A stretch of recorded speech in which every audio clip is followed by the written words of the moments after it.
आज महाराष्ट्र नवनिर्माण सेनेला 18 वर्ष पूर्ण होत आहेत।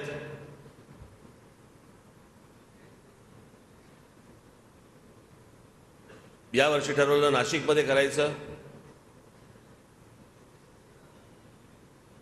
दरवेळेला मुंबईमध्ये होतो, एके दिवशी ठाण्यामध्ये केलं, एके दिवशी पुण्यामध्ये केलं एकदा, पण याला नाशिकला करू। महाराष्ट्रातल्या प्रत्येक शहरांमध्ये, प्रमुख शहरांमध्ये दरवर्षी पक्षाचा वर्धापन दिन साजरा करायचा असं आम्ही ठरवलेलं आहे।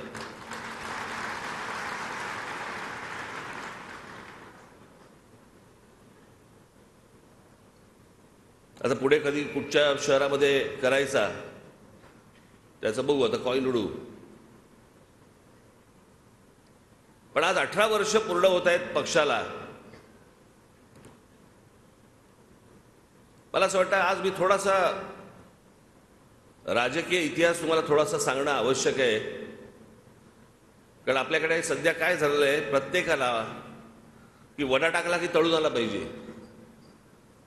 पण त्याच्यासाठी बटाटा शिजवावा लागतो, त्याच्यामध्ये अजून काही काही गोष्टी टाकाव्या लागतात, मग त्याचं पीठ करावं लागतं, बाकी गोष्टी असतात। या सगळी प्रोसेस बाजूला, फक्त आम्ही बटाटा टाकणार तो तळून आला पाहिजे।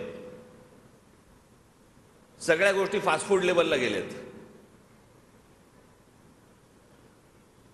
मी तुम्हाला सगळ्यांना एक गोष्ट सांगेन, माझ्या सर्व महाराष्ट्र सैनिकांना, खास करून माझ्या महाराष्ट्र सैनिकांना सांगेन, माझ्या बरोबरच्या सर्व सहकार्यांना, तुम्हाला सगळ्यांना सांगेन,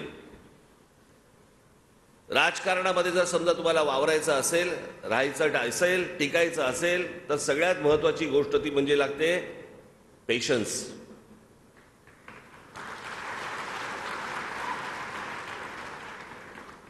तुमच्या आजूबाजूचे इतर जे आपले राजकीय पक्ष आहेत यांचं यश तुम्हाला आत्ता दिसतंय।